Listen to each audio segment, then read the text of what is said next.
hallway was too long. That was the first thing Daniel noticed as he ran. Not the darkness, not the cold, not even the sound of something behind him. It was the length of the hallway. Because he had walked this same hallway 100 times before, and it had never taken this long to reach the end, his shoes slapped against carpet that felt wrong under his feet, wet in a way that carpet should never be wet, and every door he passed was closed, and every door he passed was the same door, over and over, like a film strip stuck in a loop. Behind him, something breathed, not loudly, not like a monster in a movie, just breathing, slow, patient. The way something breathes when it already knows it doesn't need to hurry. Daniel didn't look back. He had made that mistake once already tonight, and it had cost him more than he was willing to think about right now, while he was still running, while there was still a chance, however small, that he might make it to the elevator before 2013 became 2014. Ahead of him, at the end of the hallway that shouldn't have been this long, a single light flickered above a set of steel doors. Not the light of floor 13. The other light. The one that meant home, if it meant anything at all. He didn't know how much time was left. He didn't dare check his phone, because checking his phone meant slowing down, and slowing down meant the breathing behind him would catch up, and catching up meant he didn't want to think about what it meant. The doors ahead of him were closed. "No," he whispered, the word breaking apart in his throat. "No, no, no!" He reached them at a full sprint and slammed his palm against the call button, and for one terrible second nothing happened.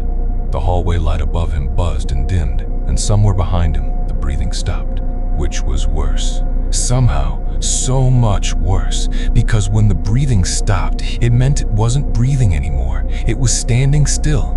It was watching. The elevator chimed. The doors began to slide open, and light, real light, fluorescent and ugly and beautiful, spilled out into the hallway, and Daniel didn't wait for them to open all the way. He threw himself sideways through the gap and spun around, chest heaving, back pressed against the cold steel wall of the elevator car, and looked out into the hallway he had just escaped. Nothing was there. Nothing was there, and that was the part that made his skin crawl, because he knew that nothing being there didn't mean nothing was there. The doors began to close, and in the sliver of hallway still visible between them, just before they sealed shut, something impossibly tall unfolded itself from the shadows at the far end of the corridor. It didn't run.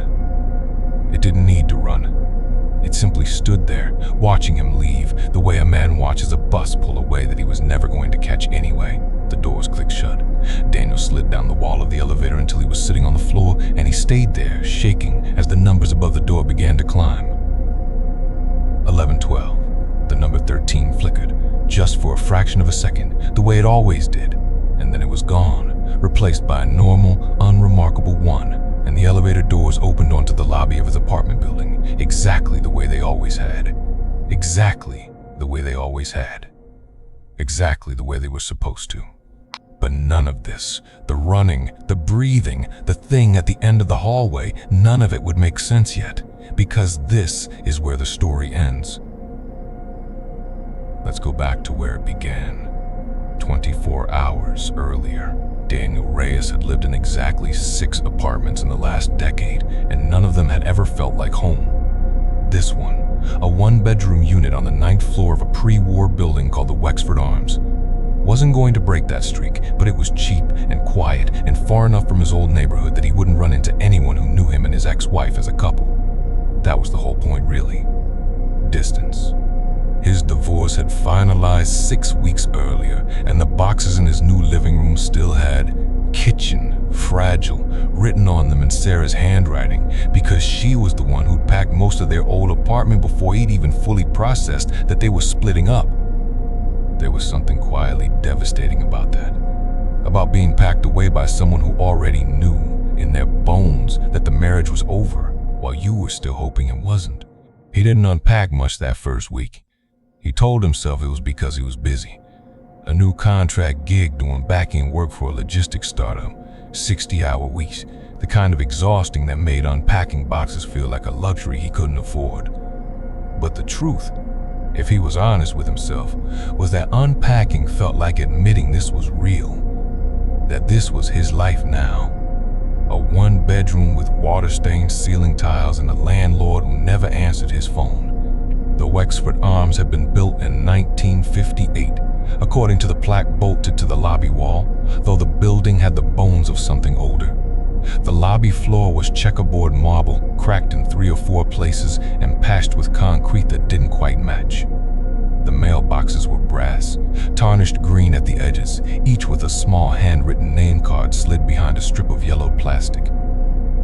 In the elevator, Daniel noticed the elevator on his very first day, mostly because it was the only way to reach his floor without climbing 9 flights of stairs, and because it made a sound, a low, tired groan, every time it started moving, like something ancient waking up against its will.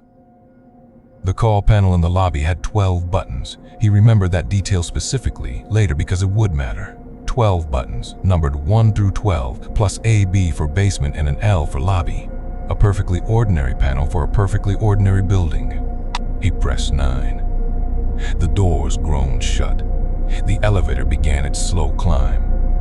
And for exactly 1 second, so brief he almost convinced himself he'd imagined it, the little digital display above the door, the one that was supposed to show him which floor he was passing, flickered and displayed the number 13. Then it was gone, and the display read 9 correctly.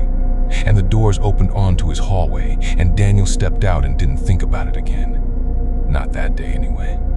The building superintendent's name was Arthur Kowalski, though almost everyone in the Wexford Arms just called him the janitor, a title he never seemed to mind. He was somewhere in his 70s, built like a man who'd spent his whole life doing physical work and had never quite lost the muscle for it, though age had bent his spine into a permanent stoop. He wore the same gray coveralls every day, and he moved through the building's hallways with the unhurried confidence of a man who had walked every inch of it 10,000 times. Daniel met him on his 3rd day in the basement laundry room, both of them waiting for machines that were taking their sweet time. "You're new," Arthur said. It wasn't a question. "9th floor, moved in Monday." Arthur nodded slowly, studying Daniel the way you might study a used car you were thinking about buying. "You use the elevator much?" "I mean, yeah. 9th floor's a long walk, sure." Arthur went quiet for a moment, and Daniel assumed the conversation was over, the way small talk with strangers in laundry rooms usually was. But then the old man spoke again, quieter this time. "Just don't ride it late." Daniel laughed, a little awkwardly. "Late like what, past midnight?" "Past midnight. Especially close to 2.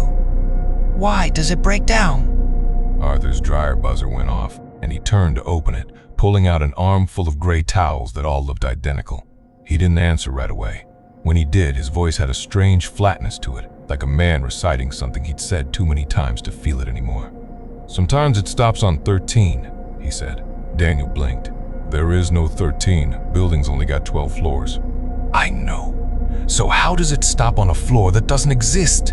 Arthur folded a towel with slow, precise movements, not looking up.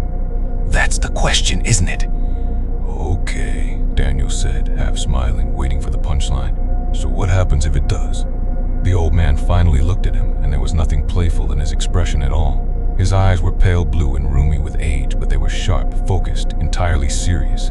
"If the elevator stops on 13, Arthur said, never get out."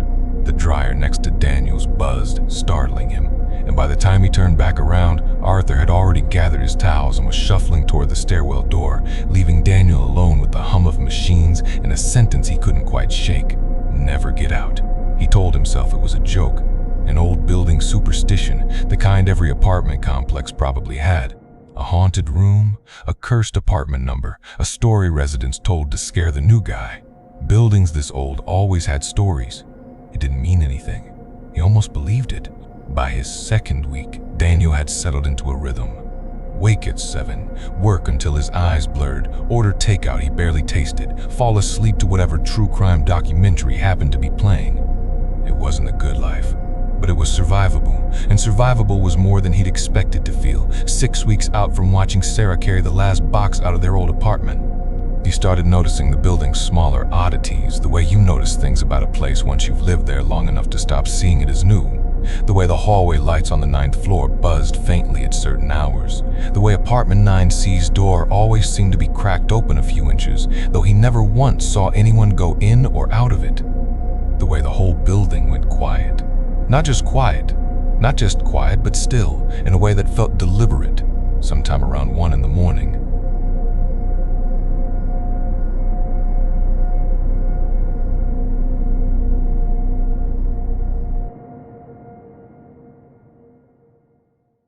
And the elevator. He rode it constantly, obviously. There wasn't much choice, living on the 9th floor, and after that first flicker on move-in day, he began to notice the display. Do it again, not often. Maybe once every 10 or 12 rides. A flash of the number 13 there and gone in less than a second, so fast that if he blinked at the wrong moment, he'd have missed it entirely. He mentioned it once to his neighbor across the hall, a woman in her 30s named Priya who worked nights at a hospital downtown and kept unusual hours that occasionally overlapped with his own. "Oh, the flicker thing?" Priya said, unlocking her door with the particular exhaustion of someone coming off a 12-hour shift. "Yeah, everyone's seen it. Old wiring, probably. Building's ancient." "Kowalski told me not to ride it after midnight."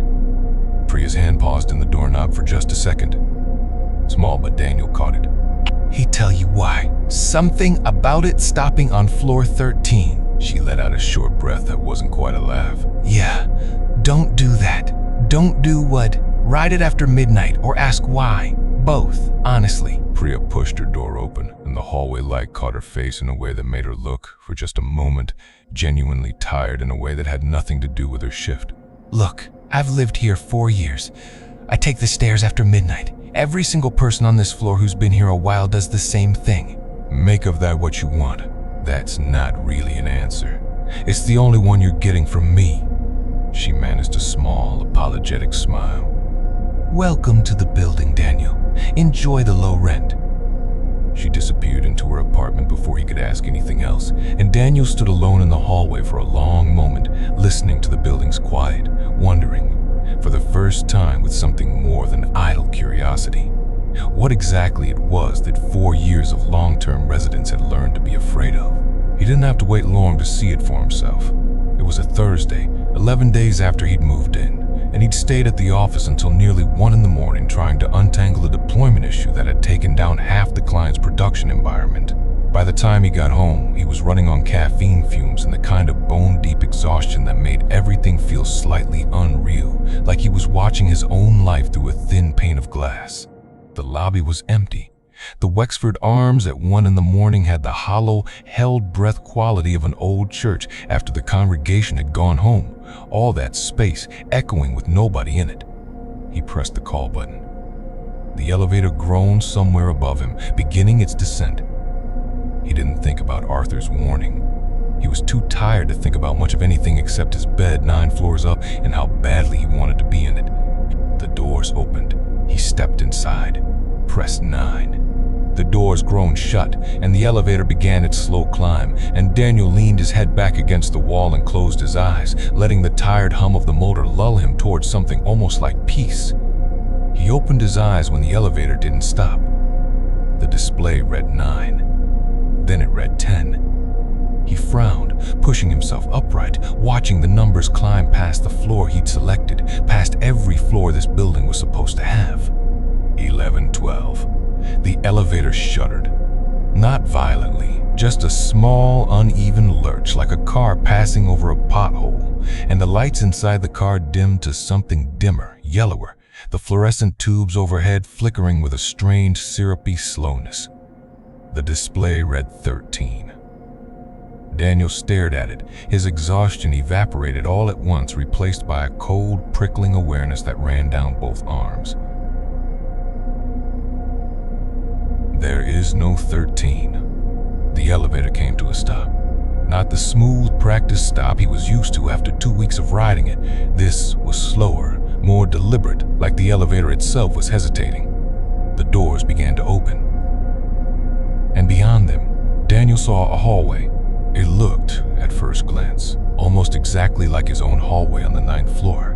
The same faded floral wallpaper, the same brass numbers on the same identical doors, the same water-stained drop ceiling with its buzzing fluorescent panels.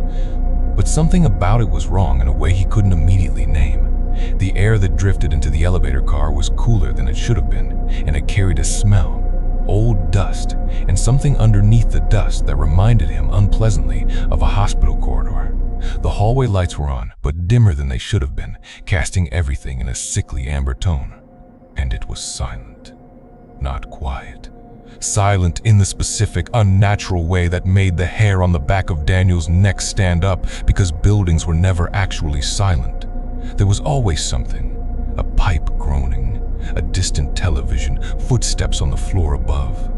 This was the silence of a held breath, the silence of something waiting to see what he would do. He did not move. For 3 full seconds, Daniel stood frozen just inside the elevator doors, staring out into a floor that, according to every blueprint, every fire escape map, every number on every button in this building, simply did not exist. Then, somewhere far down that impossible hallway, past a dozen closed doors that all looked exactly like his own front door, something laughed. It was a child's laugh. High, delighted, utterly out of place in the stillness. And every hair on Daniel's body rose at once because he remembered, vaguely, distantly, from a rule he hadn't yet learned but would soon come to know by heart, that there was something deeply, fundamentally wrong about hearing a child laugh in a place where, as far as he could tell, no children lived at all. The elevator doors began to close. Daniel didn't try to stop them. He stood frozen as the gap narrowed, as the hallway light slid away inch by inch, and just before the doors sealed shut completely, he thought he saw, at the very far end of that long amber hallway, a shape, tall, too tall, standing perfectly still in a doorway that had been empty a second earlier. The doors clicked shut. The elevator lurched and the display flickered. 13, then 12, then 11, and by the time it reached 9, Daniel's floor, his heart was hammering so hard he could hear it in his ears, and his hands, when he looked down at them, were shaking. The doors opened onto his own hallway. Ordinary, familiar, real. He stepped out on legs that didn't feel entirely like his own, and he did not look back at the elevator as the doors closed behind him. And he did not sleep that night, not even a little, not even after he'd checked every lock in his apartment twice and pushed a chair against his front door like a man twice his age. He kept thinking about the laugh, and the shape at the end of the hallway, and the 12 buttons on the call panel downstairs. 12 buttons for a building with exactly 12 floors, and how none of them had a 13 on them at all. Daniel didn't tell anyone what he'd seen, not at first. Who would he even tell? Sarah was gone, and the few friends he still talked to regularly had grown distant in the slow, apologetic way that happens after a divorce, when people don't know whose side to be on, so they quietly pick neither. His co-workers knew him as a competent back-end engineer who kept his head down and made his deadlines. None of them were people he could call at 2 in the morning to say, "I think my apartment building has a 13th floor that isn't supposed to exist, and I think something lives there." So instead, he did what he always did with problems he didn't understand. He researched. He spent his lunch break scrolling through the county property records, the ones digitized and searchable through the city's clerk website, looking for anything about the Wexford Arms. The building had been constructed in 1958 according to the permit filings. That much matched the lobby plaque. But there was a strange gap in the paper trail before that. A previous structure had stood on the same lot. The records were incomplete, water damaged in the archive, missing pages that should have documented what had been there before. He found one reference, buried in a digitized newspaper clipping from 1957, announcing the razing of the old municipal building at 214 Ash Grove to make way for new residential construction. The article was 3 sentences long and told him almost nothing, but the address matched. 214 Ash Grove was the Wexford Arms. He didn't know yet what the old municipal building had been. That answer would come later, and it would be worse than anything he imagined sitting at his desk that Thursday afternoon, absently chewing a sandwich he wasn't tasting. What he did next was call Arthur. Not call, exactly. The old man didn't have a phone number Daniel could find, so instead he waited by the basement laundry room on a Saturday afternoon until Arthur showed up with his cart of cleaning supplies, and he asked, point blank, the question that had been eating at him for 2 days. I saw it, Daniel said. The 13th floor, Thursday night. Arthur's hand stilled on the cart handle. He didn't look surprised exactly. He looked like a man confirming something he already suspected. Did you get out? No, the doors closed before I didn't try to get out. I just stood there. Good. Arthur exhaled, and something in his shoulders loosened just slightly. That's good, Daniel. That's the right thing to do. What is it? The floor. What's up there? Arthur was quiet for a long moment, staring at some point past Daniel's shoulder, somewhere in the middle distance, the way people stare when they're deciding how much of the truth someone can handle. You're not going to believe me, he said finally. Try me. Sit down. They sat on 2 overturned plastic buckets in the dim fluorescent light of the basement, and Arthur told him, slowly, haltingly, like a man pulling old splinters out of his own hands, about the floor that shouldn't exist. I've worked in this building since 1979, Arthur began. 47 years. I started as a young man with a young man's confidence, thinking I understood how buildings worked. Plumbing, wiring, structure, all of it. I thought I understood the Wexford Arms. And you don't. Nobody does. Not really. But I've learned enough to survive it, which is more than most people manage. He rubbed a hand over his jaw, and for the first time since Daniel had met him, Arthur looked genuinely old. Not just aged, but worn, the way a stone is worn, smoothed by decades of the same water running over it. There's a floor above the 12th. It's not really above it. Not in the way you're thinking. It's more like it's behind it or inside it, or I don't have the words for it, Daniel. I'm a superintendent, not a physicist. All I know is that sometimes, if the elevator's running late at night close to the hour, it stops there instead of where you told it to go. 2:13, Daniel said.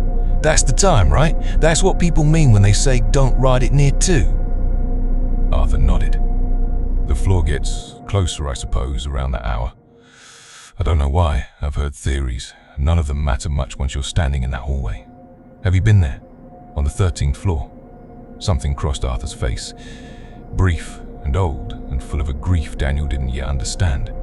Once, he said. A long time ago, I got out. Not everyone does. What do you mean, not everyone does? Arthur stood slowly, joints cracking audibly in the quiet of the basement, and began gathering his supplies as though the conversation were over, though Daniel could tell from the set of his jaw that it wasn't. Not really, not yet. There are rules, Arthur said. If you're ever unlucky enough to end up there, and I pray to God you never are, but if you are, there are rules that will keep you alive long enough to find your way back. I'll write them down for you, everyone I know, but you have to promise me something first. What? Promise me you won't go looking for it on purpose. Daniel opened his mouth to make that promise and found, to his own quiet horror, that the words wouldn't quite come. Because some small, curious, broken part of him, the part that had spent 6 weeks failing to feel anything at all since his divorce, had already started to wonder what it might feel like to walk those 13th floor halls on his own terms, to understand something, for once, instead of simply enduring it. Arthur seemed to read that hesitation in his face, and his expression turned grave. Daniel, he said, quiet and urgent. People who go looking for that floor on purpose don't come back the same, if they come back at all.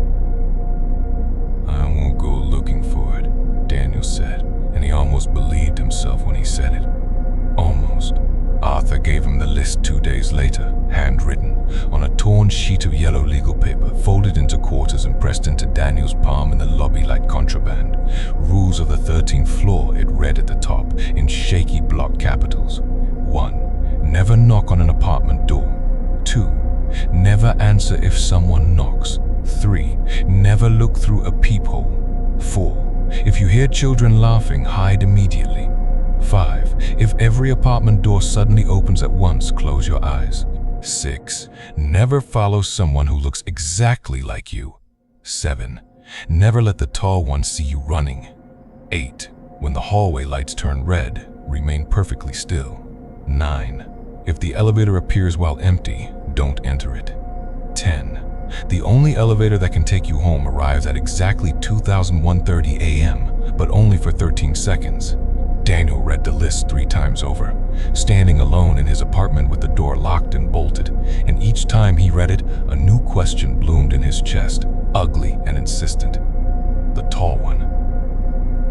He thought of the shape he'd seen at the end of the hallway, unfolding out of a doorway that had been empty a moment before.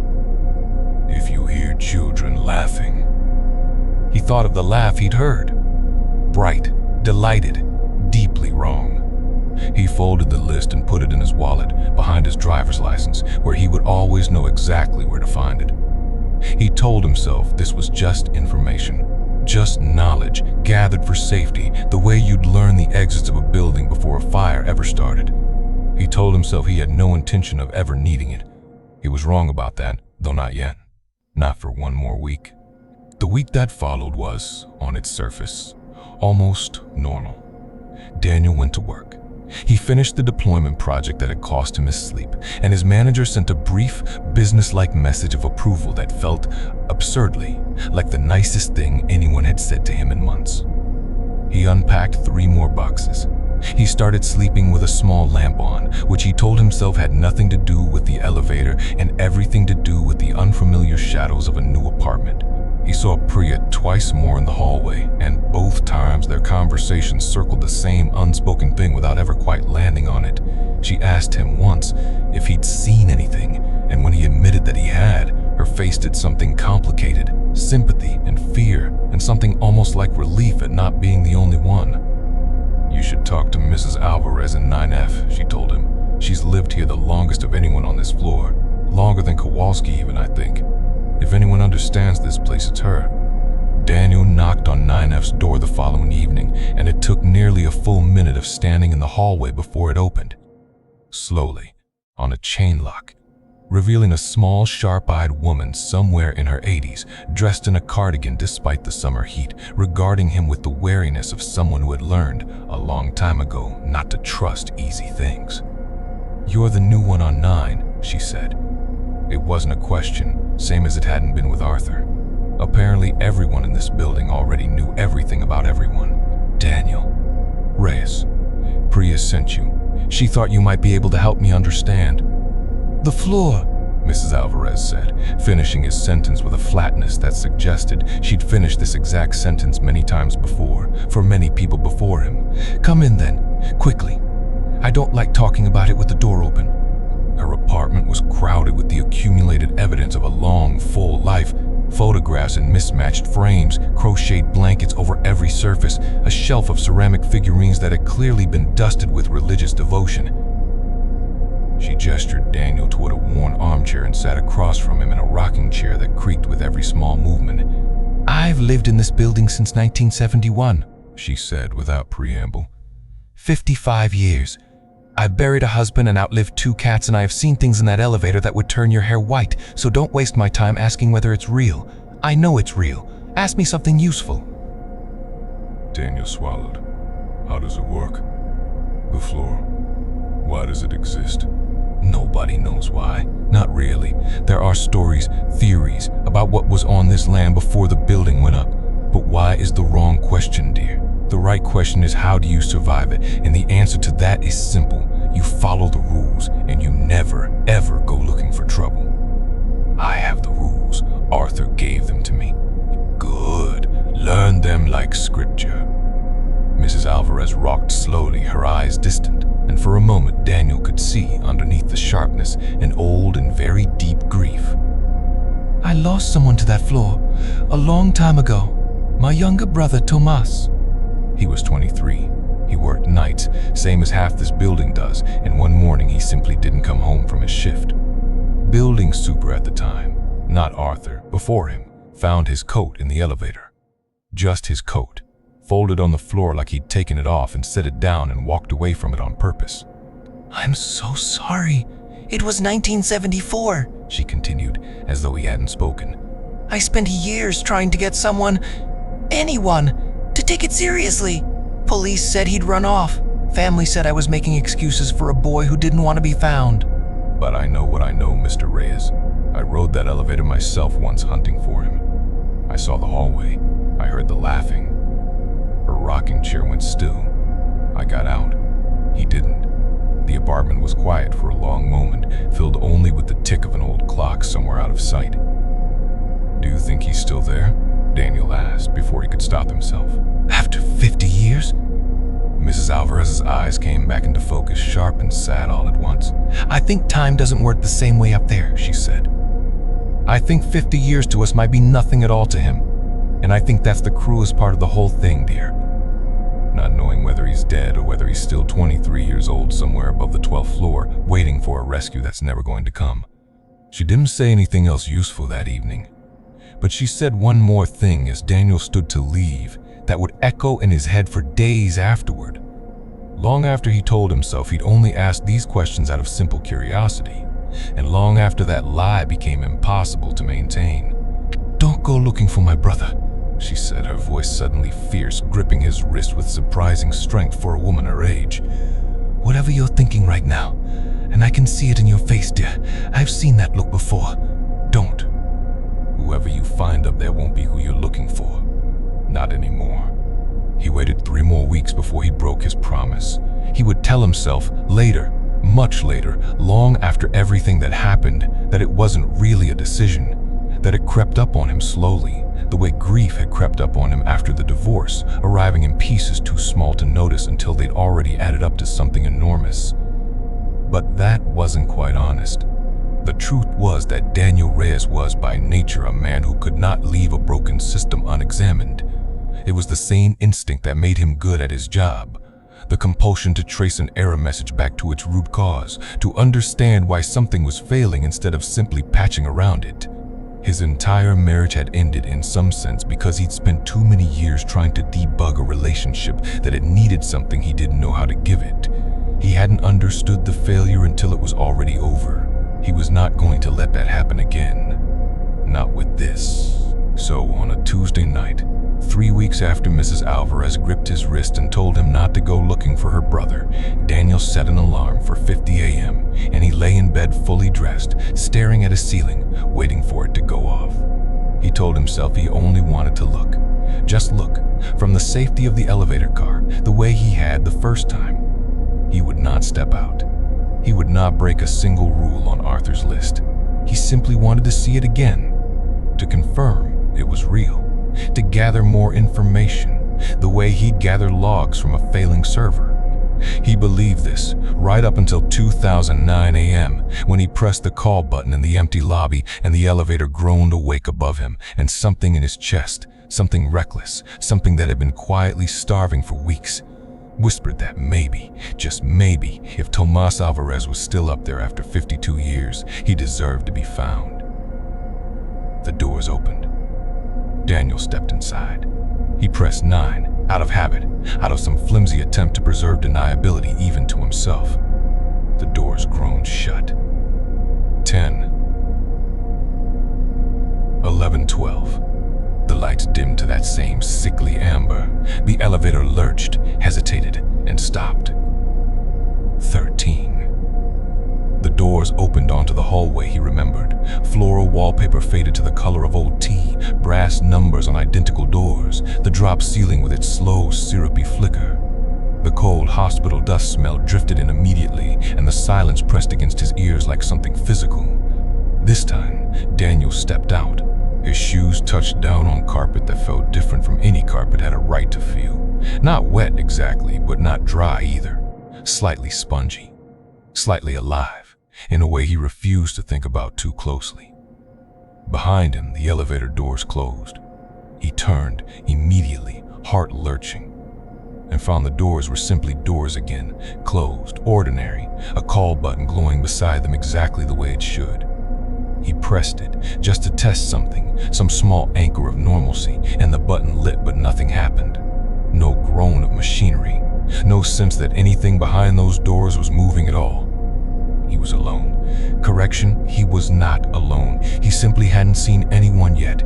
The hallway stretched in both directions from the elevator bank, mirroring the layout of his own floor exactly. The same turn 40 feet down, the same fire door at the far end with the same faded exit sign, unlit here, dead, though it buzzed faintly like it wanted to be. Daniel checked his phone. No signal. No time displayed at all. In fact, the screen simply read a blank, frozen clock face, stuck at 2013, the numbers refusing to advance no matter how many times he tapped them. He put the phone away and started walking. He didn't knock on any doors. He remembered Rule 1 clearly enough for that. But he looked at them as he passed. Really looked, the way you'd study evidence. And he noticed small things that made his stomach tighten with each step. A pair of children's shoes, small and pink, set neatly outside apartment 13B, as though waiting for someone to put them on. A folded newspaper outside 13D with a date he couldn't quite make out through the dust, but which looked, from the layout and the typeface, disturbingly old. A smear of something dark on the frame of 13F's door, low down, near the handle, like a hand that had slid down it while falling. He kept walking. He reached the corner where the hallway turned. The same corner his own floor had, the same turn toward the fire stairs. And as he came around it, he stopped dead. An old woman sat on the floor against the wall, knees drawn up to her chest, watching him. She was small and thin in a way that suggested illness more than age, though her face was lined enough to place her somewhere in her 70s. Her clothes were old-fashioned, a cardigan in a floral print that hadn't been in style since before Daniel was born, a pair of house slippers worn through at the toes. Her hair was gray and thin, pulled back in a loose bun that had mostly come undone. But it was her eyes that struck him hardest. They were sharp and clear, and entirely, painfully aware. The eyes of someone who had not lost her mind, no matter how long she'd been trapped in a place designed to take it from her. "You're new," she said, her voice a dry rasp, like paper folding. Daniel froze, half crouched in a defensive posture he hadn't consciously chosen. Yes, my name's Daniel." "Don't run," the woman said before he could say anything else. "Not yet. It's daytime in here." "Well," a thin, bitter smile. "As close to daytime as we get. You're safe for now. Come sit." He hesitated, then approached slowly and lowered himself to the floor a few feet away from her, close enough to talk, far enough to run if he needed to. "My name is Evelyn," she said. "Evelyn Marsh. I lived in apartment 9F. Do you know it?" Daniel's breath caught. "Mrs. Alvarez lives there now." Evelyn's face did something complicated, grief and longing, and something almost like relief. "Alvarez. I don't know that name. How long?" She stopped herself, swallowed, tried again. "What year is it?" "Out there. I need you to tell me plainly. It's..." Daniel hesitated, some instinct telling him this answer would hurt her. "It's this year. Now, which year though? Give me the number," he told her. Evelyn's face went very still, and for a long moment she said nothing at all, staring down at her own hands as though counting something invisible on her fingers.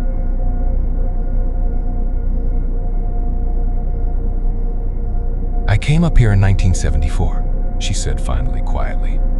"I was 31 years old. I had a husband waiting for me 2 floors down and a daughter, Rosa, who was 7, who I put to bed that night and told I'd be back before she woke up." Her hands trembled, just slightly. "I have been in this hallway for what feels to me like perhaps 3 years, maybe 4. I have watched myself age in the one mirror on this floor that still works, in apartment 13J, and I know that time moves here, but slowly, cruelly slowly." She looked up at him, and her eyes were wet, though her voice stayed steady. "You've just told me it has been over 50 years. Daniel didn't know what to say. There was nothing to say. He simply sat with her in that impossible hallway while a woman absorbed the news that her daughter, the 7-year-old she'd tucked into bed one ordinary night, was now somewhere far below them, an old woman herself, or perhaps gone entirely. "Rosa," Evelyn said eventually, testing the name in her mouth like she hadn't spoken it aloud in a long time. "Is she?" "I don't know," Daniel said honestly. "I've never heard that name. But there's a Mrs. Alvarez in your old apartment." older woman. She lost a brother to this floor too. Tomas. Evelyn's face cracked into something between a laugh and a sob. Tomas. Little Tomas from the 4th floor, the one who used to whistle in the stairwell so loud you could hear him from the roof. She pressed a trembling hand against her mouth. He's here too? I don't know, Daniel admitted. I haven't seen him. I've barely seen anyone. You will, Evelyn said, and her voice had gone flat again, careful, the voice of someone rationing her own emotions because she couldn't afford to spin them all at once. There are more of us than you think. Not many. But more than you'd think. She studied him with those sharp, tired eyes. Why did you come up here, Daniel? Truly, people don't come here by accident twice. Daniel opened his mouth to give some half-formed answer about curiosity, about research, about needing to understand, and found, to his own surprise, that the truest answer was much simpler than any of that. I wanted to find someone who deserved to be found, he said. I don't know why. I think I needed to be useful to someone again. Evelyn looked at him for a long moment, something unreadable passing behind her eyes. That's either the bravest thing anyone said to me in 50 years, she said finally, or the most foolish. Possibly both. She reached out and gripped his wrist, a gesture so identical to Mrs. Alvarez's that Daniel felt a chill crawl up his spine. Listen to me carefully, Daniel. If you want to survive what you started, you need to understand this floor is not empty, and it is not dead, and it is not dead, and it is not merely haunted. It is hungry. It has been hungry for over 100 years, and it does not care whether you came there out of kindness or curiosity or grief. It only cares whether you leave. Somewhere down the hallway, faint but unmistakable, a child began to laugh. Evelyn's whole body went rigid. Hide, she whispered, gripping his wrist so hard it hurt. Now. She pulled him, with a strength that seemed to come from somewhere other than her frail body, toward a narrow utility closet set into the wall between 2 apartment doors. Daniel hadn't even noticed it was there. It blended into the wallpaper almost seamlessly, a detail he'd have called impossible if he hadn't already stopped believing in the word. They crammed inside together, Evelyn pulling the door shut behind them until only a hairline of amber light remained, and in the sudden, suffocating darkness, Daniel could hear his own pulse hammering in his ears. Don't move, Evelyn breathed, barely audible. Don't breathe loud. Whatever you do, do not look through that gap. The laughter grew closer. It didn't sound like one child. It sounded, the longer Daniel listened, like several, overlapping, the specific bright cruelty of children playing a game that only they understood the rules to. Footsteps followed it, small and quick, pattering along the spongy carpet outside, and then, worse, the unmistakable sound of small fists knocking, knock, knock, knock, on a door, then another, knock, knock, knock. They're playing a game, Evelyn whispered, so quietly Daniel had to strain to hear her over his own heartbeat. They knock on every door in the hallway, one after another, and if anyone answers... She stopped herself. What happens if someone answers?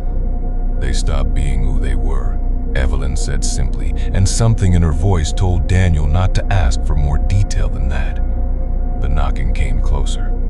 Past the closet door, so close that Daniel felt, or imagined he felt, small knuckles rap once, curiously, against the wood inches from his face, and continued on, fading slowly down the hall, taking its terrible, cheerful sound with it. They waited in silence for a long time after the laughter faded entirely. How long has that been happening? Daniel finally whispered. Since before I got here, Evelyn said. I don't know what they are. I don't think they're truly children, not anymore if they ever were at all. I think there's something the floor makes to test people, or to feed itself. She pushed the closet door open carefully, checking the hallway before stepping back out. Come. If we survive the children, we have a little time before the next thing. I want you to meet someone. Michael Torres had been 16 years old in 1998, and he still was, in the only way that mattered here.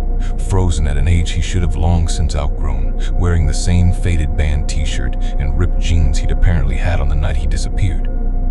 He was sitting cross-legged in the doorway of what had once been his family's apartment, 13H, flipping through a comic book so worn and yellowed that its pages had gone soft as cloth. Evelyn, he said, without looking up, in the particular bored tone of a teenager who had simply stopped being surprised by anything a long time ago. Who's the new guy? Daniel. He came in on purpose. That got Michael's attention. He looked up, sharp and curious, taking Daniel in with the assessing stare of someone who'd learned to read danger quickly. Nobody does that. I know, Daniel said. You got a death wish or something? I was trying to find someone. Michael's expression flickered. Something almost like respect, buried under a heavy layer of exhaustion that seemed strange on a face so young. Yeah, well, good luck with that. This place doesn't really do happy reunions. He closed the comic book and stood, brushing off jeans that hadn't gathered any dust in 28 years, despite clearly never having been washed. I've been up here since October of '98. Went out for cigarettes at like 11 at night. Elevator was broken, or so I thought. Took the stairs, got to my floor, and the hallway was different. Thought I was tripping. Wasn't tripping. You've been 16 for almost 30 years. Yeah, don't remind me. I was supposed to get my license that November. Something bitter and young flickered across his face before it smoothed back into practiced flatness. You learn to stop counting after a while. The counting's what breaks people. Michael's been useful, Evelyn said. He knows the newer parts of the floor better than I do, the parts that changed after my time. It changes? Daniel asked. Everything up here changes eventually, Michael said. Except the rules. The rules don't change. Ever. You got Kowalski's list? Daniel produced a folded yellow paper from his pocket, and Michael studied it with the seriousness of someone checking a bomb disposal manual for errors. Yeah, this is mostly right, he said. He's missing a couple though, newer stuff, or maybe just stuff he never lived through. He handed the paper back. Rule. That's not on there. Never trust a mirror on this floor. Some of them show what's actually behind you instead of what's in front. You look in the wrong one at the wrong moment, you might see something that hasn't caught up to you yet. Jesus. Yeah. Michael shrugged, a gesture of someone entirely too young to have grown so numb to horror and entirely too old, in every way that counted, not to have. Another one, the floor likes patterns. If you do the same thing 3 times in a row, same hallway, same turn, same anything, it starts predicting you. Best way to move up here is stay random. Keep it guessing. How do you know all this? 28 years of trial and error, Michael said, and for the first time, something raw slipped through the flatness in his voice. Most of what I know, I learned by watching people break the rules and finding out what happened to them after. Did you ever try to escape? Michael's jaw tightened. Every single day for the first 5 years. Then I learned about the 2001-13 rule, the real one, the one Kowalski's list barely covers. The elevator that actually goes home only shows up once, right at 2001-3, and it only stays open 13 seconds, and it only appears.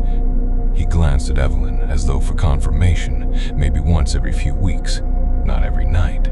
You gotta be in the right hallway at the right time, and you gotta already be running toward it before it even opens, or you'll never make the door in time. That's insane. That's the floor, Michael said simply. It doesn't want you to leave. Leaving means it has to replace you, and it doesn't like doing that unless it absolutely has to. Daniel felt something cold settle into his stomach, a detail from the rules he'd read a dozen times without truly understanding until now. Every time someone escapes, someone else must replace them. Wait, he said slowly. If I get out, if any of you get out, does that mean someone else has to come up here instead? Evelyn and Michael exchanged a look, brief and heavy with history. That's the part nobody wants to say out loud, Evelyn said quietly. But yes. As far as we understand it, the floor keeps a balance. It always has, as long as either of us has been here to notice. Then how has anyone ever escaped at all, if it just replaces them? Because sometimes, Michael said, his voice going quiet and strange, the floor takes someone who was already coming here anyway, someone who was never going home in the first place. He looked at Daniel then, with an expression that was equal parts warning and apology. You should think real hard about who else lives in your building, man, because the floor's been real patient waiting for someone dumb enough to walk in on purpose. And now that you're here, it's gonna want to make it worth the wait. As if summoned by the words themselves, far down the hallway behind them, the fluorescent lights flickered once, And then, all at once, every light along the entire length of the corridor turned red. Evelyn's face drained of color. "Don't move," she whispered, her voice barely a breath. Whatever happens, whatever you hear, do not move." The three of them stood frozen in the doorway of 13H, bathed in a red light that pulsed faintly, like something breathing. Daniel's every instinct screamed at him to run, to move, to do anything other than stand still in the open.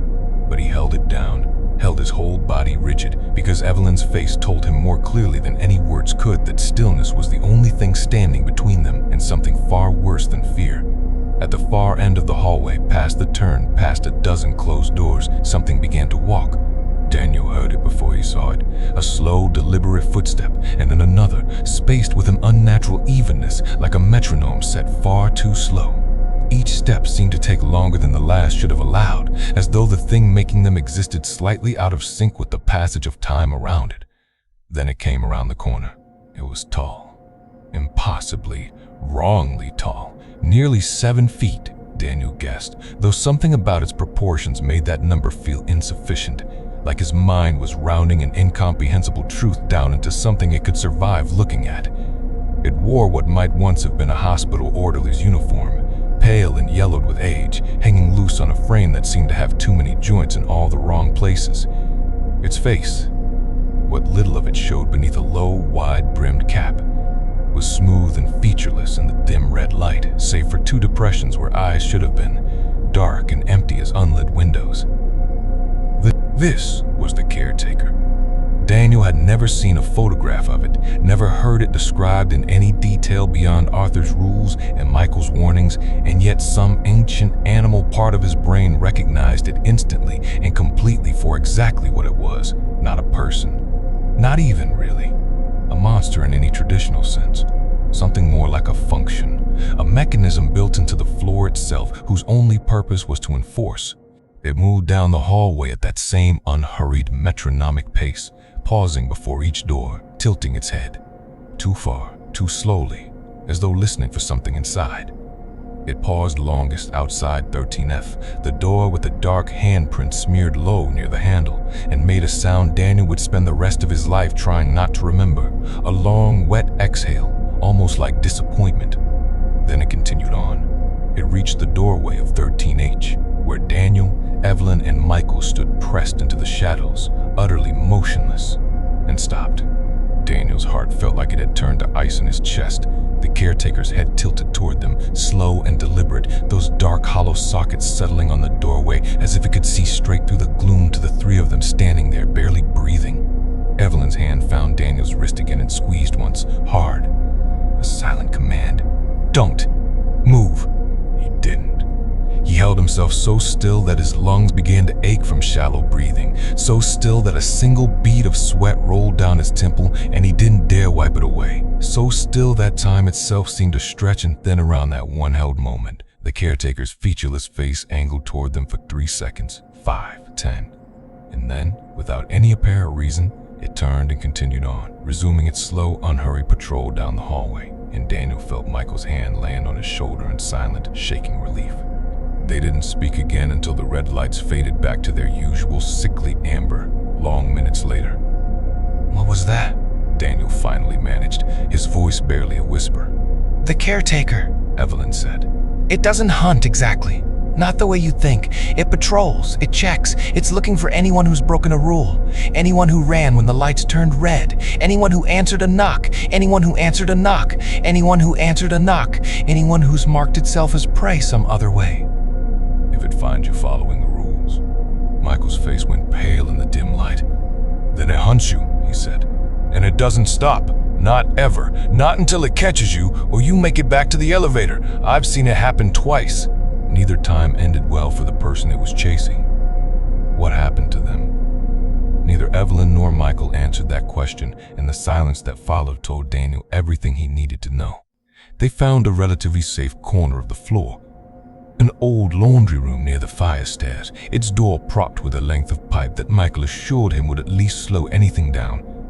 And it was there, in the flickering light of a single working bulb, that Evelyn finally told Daniel what she'd pieced together about the floor's origins, gathered from fragments of memory and conversations with other trapped residents over 5 decades. "Before this building went up in 1958, she said, there was something else on this land, a municipal building. That's what the records call it, if you can find any that survived." But that's not what it was. Not really. "What was it?" "A hospital," Michael cut in. "Or something that used to be one. Found some old paperwork stuffed behind a radiator in 13R once. Real ID, birth certificate, patient intake form. Whole floors full of stuff like that if you look hard enough. It was called Ash Grove Sanitarium. Ran from around 1890 up until sometime in the 1940s. "A sanitarium for what? Anything they didn't want to deal with back then," Evelyn said, her voice heavy with old anger. "Mental illness, epilepsy, women whose husbands wanted them quietly disposed of, children whose families were ashamed of them. It was the kind of place people got sent to and rarely came back from, not because they got better, and not because they died in any way anyone bothered to document. They simply stopped being accounted for. Disappeared." "Disappeared," Evelyn confirmed. "There are records, sparse, buried, half destroyed, of unexplained vanishings at Ash Grove going back decades. Patients who walked into a hallway during a night shift and were simply never seen again. Staff, eventually too. The sanitarium was shut down in 1947 after some kind of incident nobody wrote down clearly enough to survive to today. Building sat empty for over a decade. Then somebody tore it down and put an apartment building on top of it. And whatever was happening in that hallway, Michael said, whatever was taking people, it didn't go away just because they knocked the building down. It just moved, found a new home, a new floor to hide inside." Daniel sat with that for a long moment, feeling the full cold weight of it settle over him. So this whole time, everyone who's disappeared from the Wexford Arms over the decades, all of it, Evelyn said, all of it feeds the same thing. It's been doing this for over 100 years, Daniel. Different building, different decade, same hunger. It doesn't care what century it's in. It only cares about the arithmetic. Someone comes in, eventually someone has to go out, and the number stays the same. Is there any way to stop it? Permanently, I mean. Not just escape it, end it. Evelyn's expression turned unbearably sad. "I've had 52 years to think about that question, dear. I don't have an answer. I've seen people try to reason with it, try to fight it, try to bargain. None of them are here anymore to tell you how that worked out." She reached over and gripped his hand, gently this time. "The only thing I know for certain is that the elevator comes at 2013 and it stays for 13 seconds, and if you are standing in front of those doors ready the moment they open, you have a chance." "That's the only truth I have to offer you." "When does it come next?" Michael checked something on his wrist. An old analog watch, hands frozen at a time Daniel couldn't quite make out from the angle, though it clearly still meant something to him. "Floor's pattern usually gives us a window every 10 to 14 days. Based on what I've tracked, we're due. Could be tonight, could be tomorrow night." "Then we wait," Daniel said. "You wait," Evelyn corrected gently. "We've learned not to hope too hard for these windows, dear. Too many disappointments teaches a person not to spend their heart on something that might not come." Her eyes, though, held something Daniel hadn't seen in them before. A small, stubborn flicker of something like hope, however guarded. "But you're new. The floor hasn't worn you down yet. Maybe you're exactly what we need." "What do you mean?" "I mean," Evelyn said slowly, "that in 52 years, I have never once seen someone come up here on purpose and survive long enough to reach the window. Maybe that means something, maybe it doesn't." "But I intend to find out."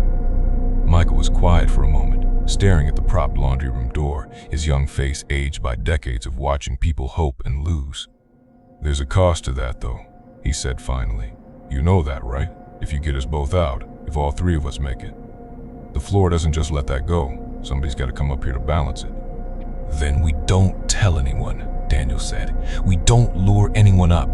We just leave, all of us together, and whatever the floor does about that, it does." Evelyn and Michael exchanged a long look neither of them explained to him. They didn't have to. Because far down the hallway, faint and distant, the caretaker's footsteps had begun again. And this time, they were coming faster. It knows, Michael whispered, already pulling the pipe away from the door. Somehow it knows. Maybe it heard us talking about leaving. Maybe it just... I don't know. Maybe it senses when someone's decided to actually try. I thought it only hunted people who broke the rules, Daniel said, his pulse spiking. Wanting to leave for good, all at once taking others with you. That might as well be its own rule, Evelyn said, already on her feet, her frailty replaced by a sudden sharp urgency. Whatever the reason, we do not have time to debate it. Move. They slipped out into the hallway, and immediately Daniel understood why every warning about running had been so specific, so insistent. Because the moment they broke into a jog, the amber lights along the corridor seemed to brighten and pulse in response, as if the hallway itself was reacting to their speed. Behind them, the caretaker's footsteps quickened to match. It's not supposed to run, Michael gasped, glancing back over his shoulder as they rounded the corner Daniel remembered from his first cautious walk down this hallway. It's never run before, not once in 28 years. Well, it's running now, Evelyn snapped, hauling Daniel forward by the sleeve as he stumbled over a warped seam in the carpet. They reached a T-junction Daniel hadn't explored yet, and Michael skidded to a stop, looking wildly between two identical corridors stretching off into gloom. Left goes toward the elevator bank, he said, breathless. Right goes toward the old wards, the part of the floor that used to be the sanitarium, before it got covered up. I don't know what's down there anymore. Nobody who's gone that way has come back to describe it. Left then, Daniel said. Obviously left. Except it knows we'll think that, Evelyn said, and there was something terrible and clear-eyed in her voice. The voice of a woman who had survived 52 years by outthinking a monster that fed on predictability. Michael told you himself, the floor likes patterns. If we run straight for the elevator like every trap soul before us, it already knows exactly where to meet us. Behind them, closer now, the caretaker's uneven, too-fast footsteps echoed off the walls. So what do we do? Daniel demanded. Evelyn's eyes flicked toward the right-hand corridor. The wards, the unknown, the part of the floor that had swallowed everyone who'd ever gone looking. Something passed over her face, old and resolved, the expression of a woman who had spent 5 decades waiting for exactly this kind of impossible choice. You two go left, she said.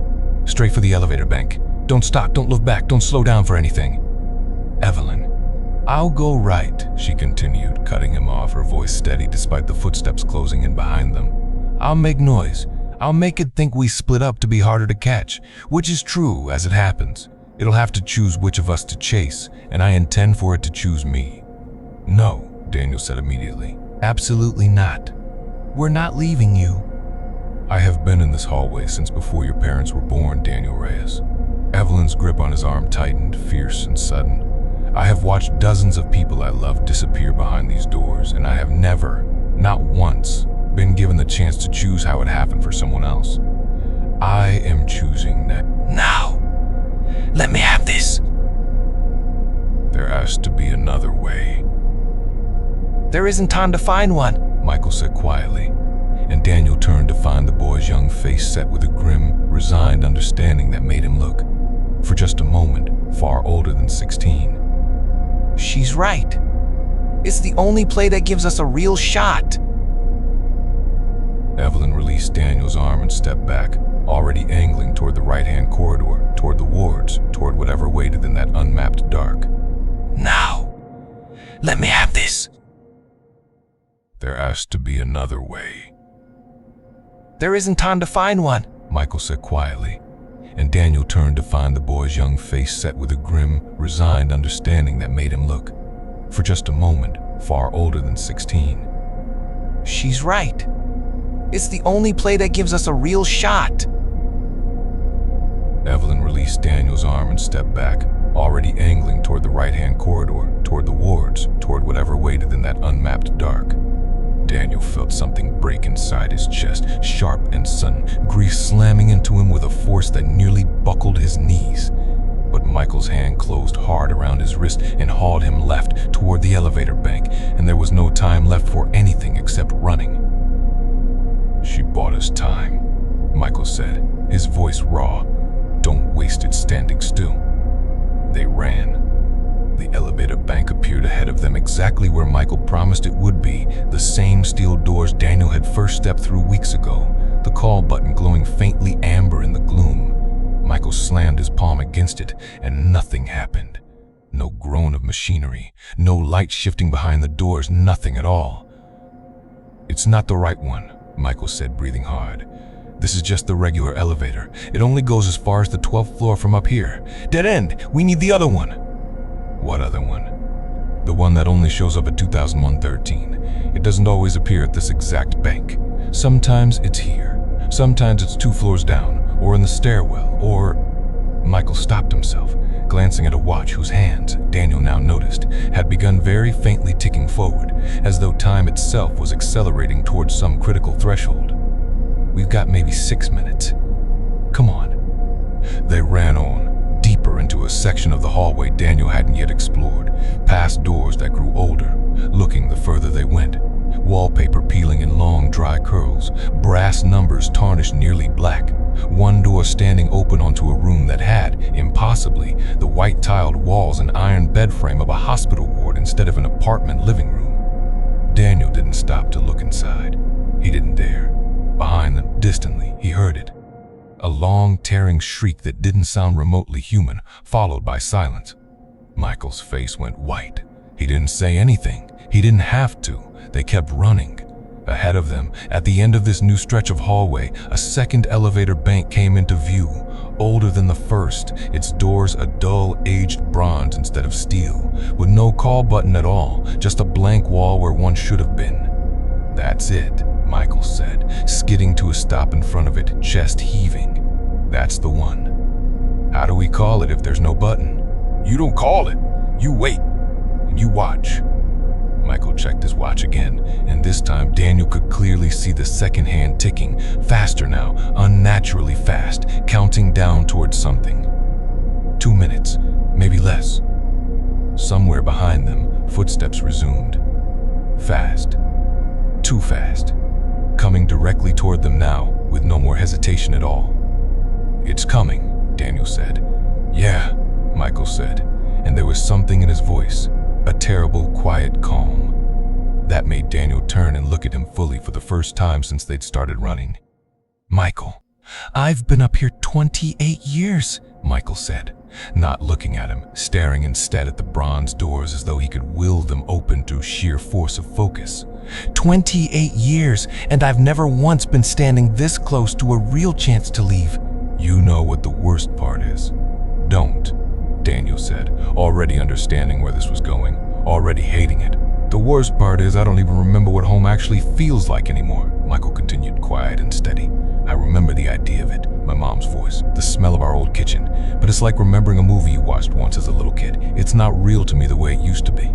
He finally looked at Daniel, and his young face held an old sadness. But you've still got something to go back to, even if you don't think you do right now. A life you haven't finished living yet. So do you. Maybe. Michael managed a small, sad smile. Or maybe I'm just the guy who's better at buying time than you are at outrunning that thing. I remember the idea of it. When those doors open, you don't wait for me. You go. Michael, I'm not. The footsteps behind them turned the last corner, and the caretaker came into view at the end of the hallway, moving now at a speed that defied everything about its earlier patient gait, closing the distance in great, wrong, gliding strides, its featureless face tilted directly toward them. Go when it opens, Michael shouted, already turning, already sprinting directly toward the caretaker instead of away from it, angling to cut across its path at the last possible second. Don't wait for me! Mickey. The bronze doors beside Daniel let out a sudden groaning chime. They began, agonizingly slowly, to slide open. The bronze doors beside Daniel let out a sudden groaning chime. They began, agonizingly slowly, to slide open. Daniel looked back one final time and saw Michael dart directly in front of the caretaker, close enough to touch it, screaming something wordless and furious and young, dragging its attention entirely onto himself. And the last thing Daniel saw, before the door swallowed his view of the hallway, was the caretaker's too long arm reaching down, and Michael's silhouette twisting away from it at the very last instant, faster than something that old and tired-looking should have been able to move. Whether he made it clear, Daniel never found out. The doors of the true elevator finished opening, revealing a small car lit with warm, ordinary yellow light. Light that looked, after weeks of amber gloom, almost unbearably beautiful. Daniel didn't hesitate. He threw himself inside. The doors began to close almost immediately. 13 seconds, Michael had said, and no more. And through the narrowing gap, Daniel caught one last glimpse of the hallway he was leaving behind. Empty now. No sign of Michael. No sign of the caretaker. Just amber light and old wallpaper and a silence that swallowed everything. Then, at the very edge of his vision, in the last sliver of hallway still visible, something impossibly tall unfolded itself from the shadows near the far wall and simply stood there, watching him go, its featureless face angled toward the closing doors. Not rushing forward, not trying to stop him, just watching, the way a man watches a bus pull away that he was never going to catch anyway. The doors clicked shut. This is where the story began. Daniel sliding down the wall of the elevator car, shaking as the numbers climbed. 11. 12. A flicker of 13, there and gone. And then the ordinary, unremarkable first floor, and the doors sliding open onto a lobby that had never looked so achingly normal in his entire life. He stumbled out into the checkerboard marble at almost 3 in the morning, and he did not stop shaking for a very long time. He never saw Evelyn or Michael again. He went looking, of course.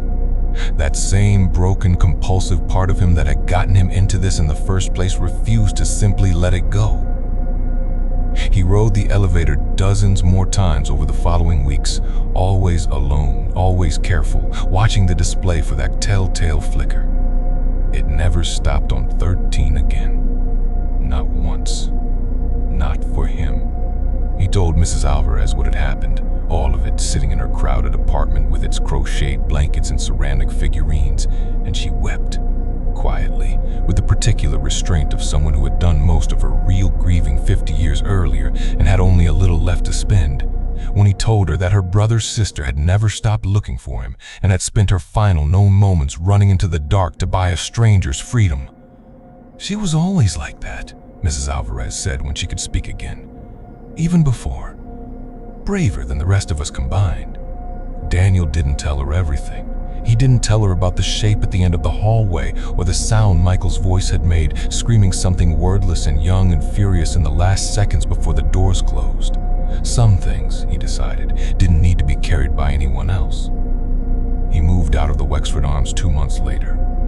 Arthur helped him carry boxes down to the truck, and at the very end, standing in the mostly empty lobby, the old man gripped his shoulder with a strength that belied his age. "You did something nobody's managed in decades," Arthur said. "Getting out after going in on purpose. That's not nothing, Daniel. It didn't feel like a victory." "No," Arthur agreed. "It rarely does from the inside." He hesitated, then added quieter, "For what it's worth, I think you gave Evelyn something she'd been waiting 52 years for. A choice. A good death, if that's what it came to, instead of just disappearing into nothing. That matters, even if it doesn't feel like it does." Daniel didn't have an answer for that. He simply nodded, shook the old man's hand, and drove away from the Wexford Arms without once looking back at its darkened windows. He told himself it was over. The new apartment was in a different city entirely. 600 miles east, a fresh start in every sense he could manage. A modest studio on the 4th floor of a converted warehouse building with exposed brick and an elevator that looked, reassuringly, nothing at all like the one he'd left behind. Steel doors, yes. A digital display, yes. But new. Clean.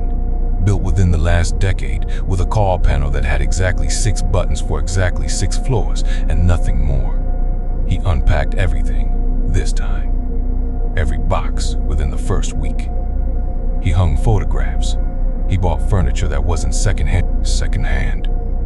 He let himself cautiously begin to imagine a life that didn't have Sarah, or the divorce, or a hallway that shouldn't exist, sitting at the center of it. Weeks passed. He started sleeping without the lamp on again. He told himself more and more convincingly each day that the Wexford Arms was a closed chapter. Something terrible that had happened to him once in a specific building for specific reasons rooted in a hospital that had been torn down before he was even born. A local horror. Contained. Finished.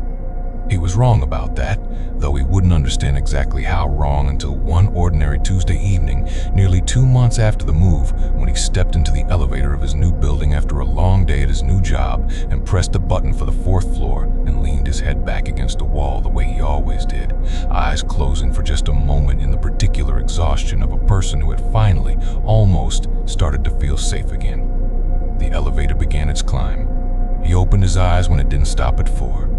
The display read 4. Then it read 5. Then 6. The top floor. The last button on the panel. The highest number this building was supposed to have. The elevator did not stop. Daniel's whole body went cold, ice flooding down through his chest and into his hands as the display flickered, hesitated, and then, with a slow and deliberate certainty that felt less like malfunction and more like recognition, changed. 11, 12, 13. The lights inside the car dimmed to a familiar, sickly amber. The elevator shuddered to a stop, and for a long, suspended moment, Daniel simply stood there, staring at the closed doors, his own reflection faint and distorted in the polished steel, understanding, with a clarity that felt almost peaceful in its total, hopeless certainty, that some things did not stay contained, that some hungers followed you. That 600 miles and a fresh start in a building with exactly 6 ordinary floors had never once been enough to leave something like this behind, because it had never really been about the building at all.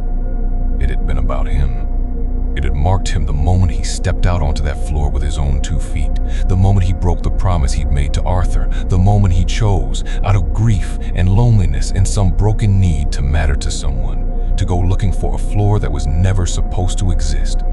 And now, it seemed, it had decided to come looking for him instead.